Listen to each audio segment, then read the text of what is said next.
नमस्कार बच्चों, ज्ञानदायिनी में मैं सरोज सांगवान आज फिर एक नए पाठ को लेकर उपस्थित हूँ। आज की संस्कृत क्लास में हम 7वीं कक्षा की पाठ्य पुस्तक रुचिरा भाग 2 के पाठ 12 का अध्ययन करेंगे। पाठ का नाम है विद्या धनम यानी विद्या रूपी धन।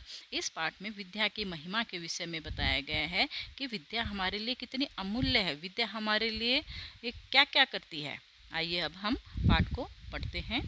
सबसे पहले है न चोरहार्यम न राजहार्यम न भ्रातृभाज्यम न च भारकारी व्यकृते वर्धते एव नित्यम विद्याधनम सर्वधन प्रधानम।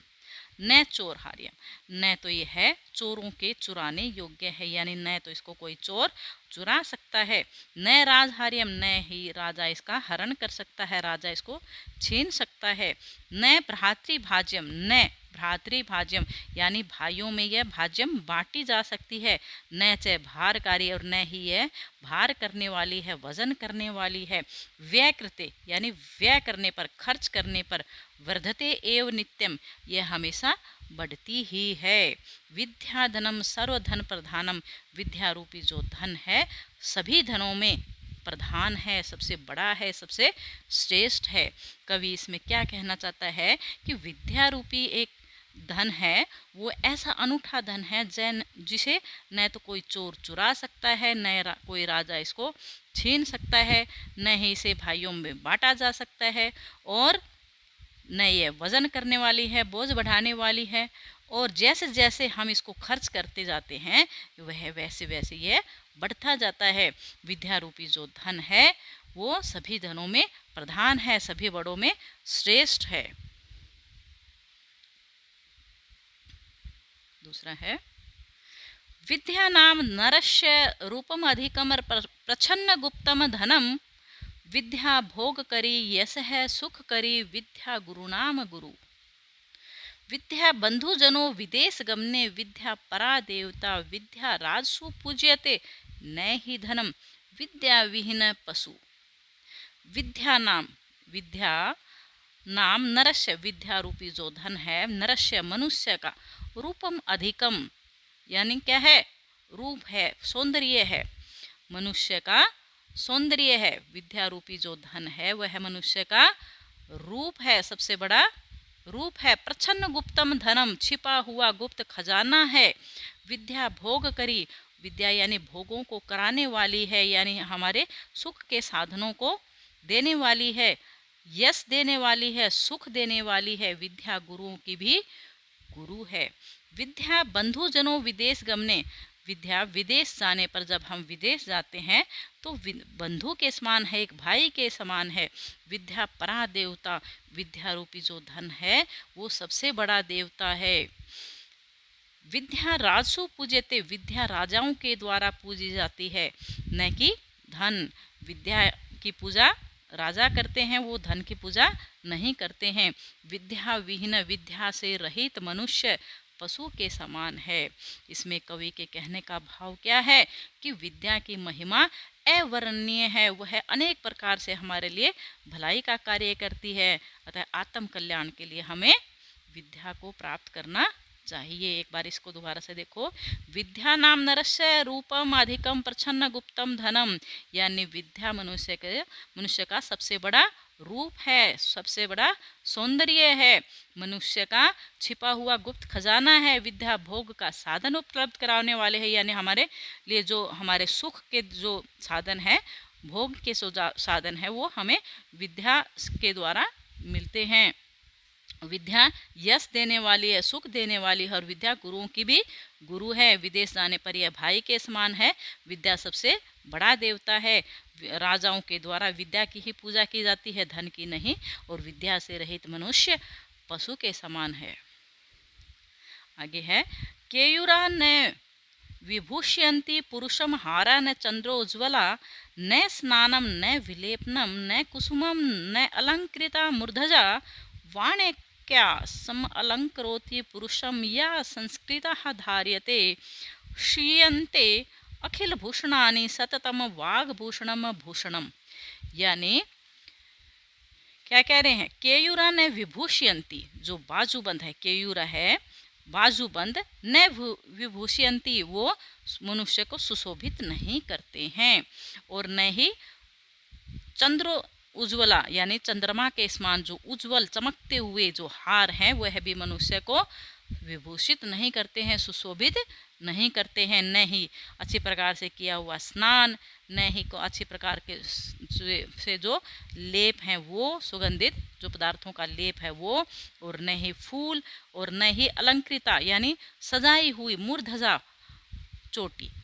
क्या है? अच्छी प्रकार से हमारे सजाए हुए बाल भी हमें अलंकृत नहीं करते हैं। वाणी, क्या वाणी ही सम अलंकृति पुरुषम, वाणी ही मनुष्य को अलंकृत करती है, सुशोभित करती है। या जो संस्कृता धार्यते, जो संस्कार रूप में धारण की जाती है, शुद्ध रूप में धारण की जाती है। क्षीयन्ते अखिल भूषणांति भूषणानि, क्षीयन्ते नष्ट हो जाते हैं, अखिल भूषणानि सभी आभूषणम, सततम वाग भूषणम भूषणम, सततम यानी हमेशा जो आभूषण रहता है वो वाणी रूपी आभूषण ही रहता है। वाणी रूपी आभूषण ही हमेशा रहने वाला आभूषण है। क्या है? केयुरा न विभूषयन्ति मनुष्यम, मनुष्य को न तो बाजूबंद सुशोभित करते हैं, न चंद्रमा के समान चमकता हुआ उज्जवल हार, न स्नान, न सुगंधित पदार्थों का लेप, न फूल, और न ही अच्छी प्रकार से सजाए हुए बाल या चोटी। वाणी ही मनुष्य को अलंकृत करती है, जो संस्कार रूप से धारण की जाती है। क्षीयन्ते अखिल भूषणानि, सभी आभूषण नष्ट हो जाते हैं, हमेशा ही जो रहने वाला है वो वाणी रूपी आभूषण ही रहता है। कहने का भाव क्या है कि मनुष्य की वाणी ही मनुष्य का स्थायी आभूषण है। सभी प्रकार के आभूषण तो नष्ट होने वाले हैं, नश्वर हैं। अतः हमें संसार में यदि हमें सुशोभित होना है, शोभा पानी है, हमें सौंदर्य पाना है, तो हमें शुद्ध एवं मधुर वाणी बोलनी चाहिए। विद्यानां नरस्य कीर्तिर्तुला, भाग्यक्षय च आश्रय, धेनु काम धूता, रतिश्च विरहे नेत्रम तृतीयम च सा, सत्कार यत्नम कुलस्य महिमा रत्नैर्विना भूषणम, तस्माद् अन्य उपेक्ष्य सर्व विषम विद्याधिकारम कुरु। विद्या नाम, विद्या रूपी जो धन है नरस्य मनुष्य का, अतुला यानी अत्यधिक यश है। विद्या मनुष्य का अत्यधिक यश है। भाग्य क्षय, भाग्य के नष्ट होने पर आश्रय है, यानी जब हमारा भाग्य हमारा साथ नहीं देता तो विद्या रूपी जो धन है वह हमारा साथ देता है, वह हमारा सहारा है।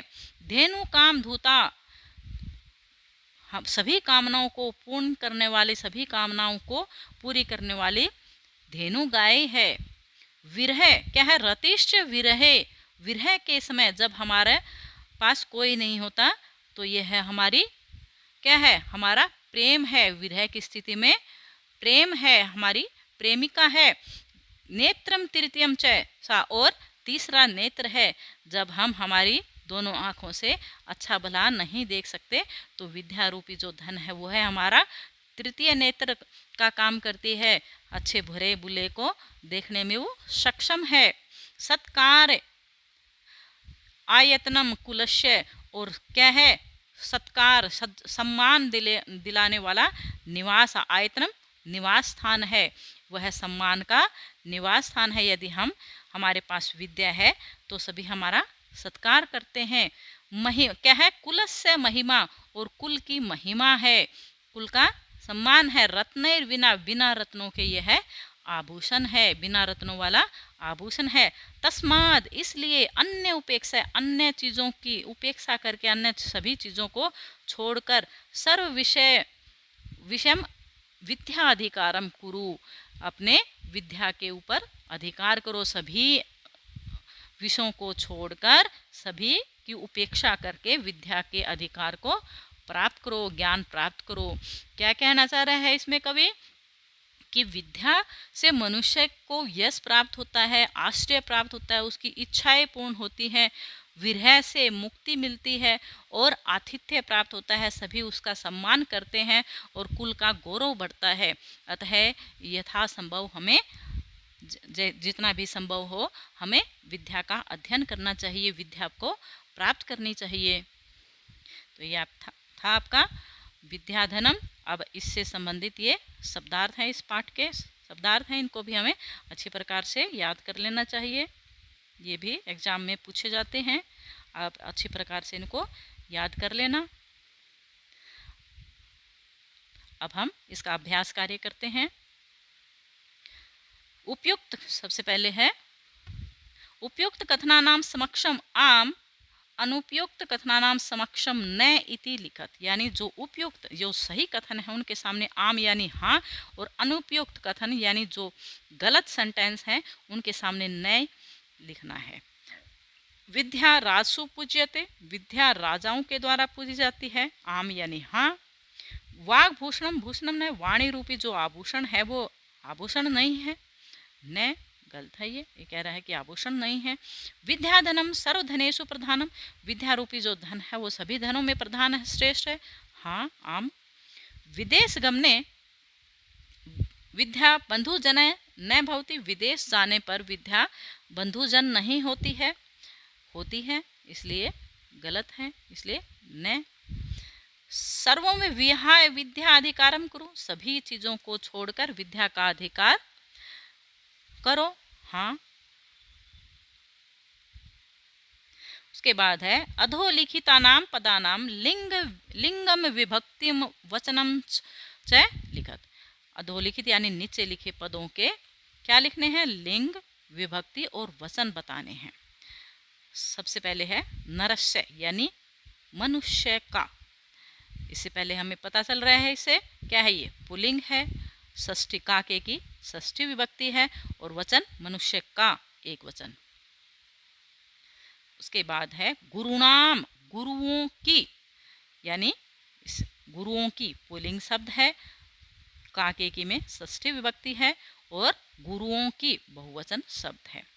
केयूरा यानी बाजूबंद, कौन सी विभक्ति है, कौन सा लिंग है, पुल्लिंग, प्रथमा विभक्ति और बहुवचन। कीर्तिम स्त्रीलिंग, द्वितीया और एक वचन यानी कीर्ति को। भूषणानि नपुंसकलिंग शब्द है, आभूषणा, आभूषणों को क्या है, प्रथमा और द्वितीय विभक्ति और बहुवचन।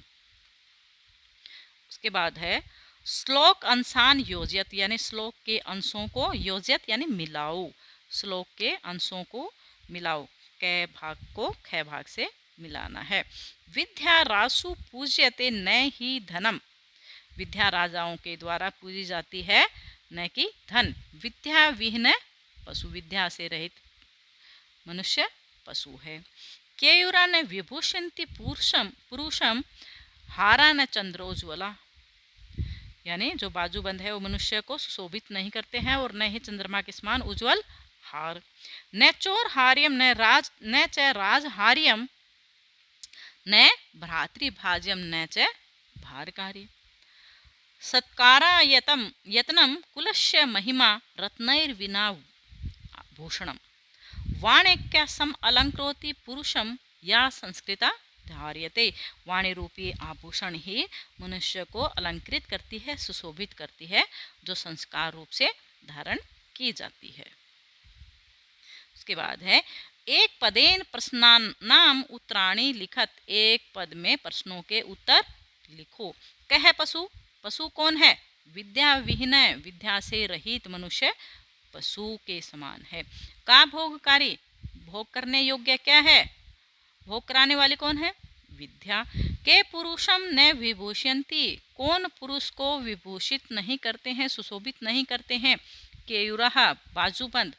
का एका पुरुषम समालंकृति, क्या मनुष्य को, क्या एकमात्र जो चीज है मनुष्य को अलंकृत करती है, वाणी। कानि क्षीयन्ते, क्या नष्ट होने वाले हैं, भूषणानि। अब है रेखांकित पदानि अधिकृत्य प्रश्न निर्माणम कुरुत, रेखांकित पद को अधिक मानकर उसका प्रश्न निर्माण करना है। जो रेखा शब्द है, रेखा खींची हुई है जिसके नीचे, उसको आधार मानकर प्रश्न निर्माण करना है। प्रश्न निर्माण से संबंधित मैं पूरा चैप्टर करवा चुकी हूँ, इसका लिंक आपको डिस्क्रिप्शन बॉक्स में मिल जाएगा, नहीं तो आप चैनल पर भी ये इसकी वीडियो देख सकते हैं। सबसे पहले है विद्या विहीन नर है पशु अस्ति, विद्या से रहित मनुष्य पशु है। विद्या विहीन नर, नर के समान पर कौन, यानी यहाँ पे क्या आ जाएगा, कह। पशु अस्ति, कौन पशु है। इसके बाद हमें प्रश्न निर्माण का जो चिन्ह लगाना है, प्रश्नवाचक चिन्ह। विद्या रासु पूज्यते, विद्या राजाओं में पूजी जाती है। कौन राजाओं में पूजी जाती है, तो का, प्रश्नवाचक चिन्ह।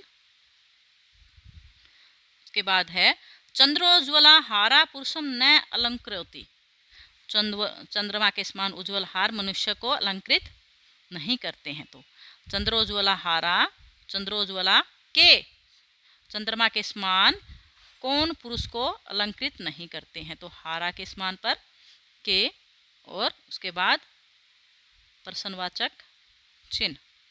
सबके बाद प्रश्नवाचक चिन्ह अवश्य लगाना है। पिता हिते नियुक्ते, पिता हितकारी कार्यों में नियुक्त करते हैं, तो पिता के स्थान पर कहे। विद्या धनम सर्व प्रधानम धनम अस्ति, विद्या रूपी जो धन है सभी धनों में प्रधान है। तो विद्या धनम कीदृशम धनम अस्ति, कैसा धन है। विद्या दिक्षु कीर्तिम तनोति, विद्या सभी दिशाओं में कीर्ति को फैलाती है, हमारे यश को फैलाती है। दिक्षु यानी दिशाओं में, दिशा क्या है, स्थान है, तो स्थान के स्थान पर कुत्र। उसके बाद है पूर्ण वाक्यन प्रश्नानाम उत्तराणि लिखत, पूर्ण वाक्य में प्रश्नों के उत्तर लिखो। गुरुनाम गुरु का अस्ति, गुरुओं की भी गुरु कौन है, गुरुनाम गुरु विद्या अस्ति।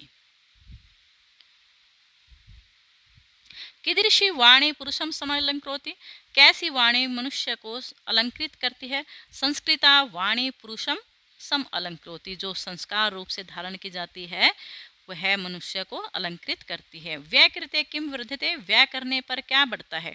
व्यय कृते विद्याधनम वर्धते, व्यय करने पर विद्या रूपी धन बढ़ता है। भाग्य से आश्रय कहे, भाग्य के नष्ट होने पर आश्रय कौन है, आश्रय विद्या। मंजूषात है पुल्लिंगम स्त्रीलिंग नपुंसक लिंग पदानी चित्वा लिखत, न क्या है, हेल्प बॉक्स से मंजूषा से पुल्लिंग, स्त्रीलिंग और नपुंसक लिंग शब्दों को चुनकर लिखना है। पुल्लिंग शब्द हैं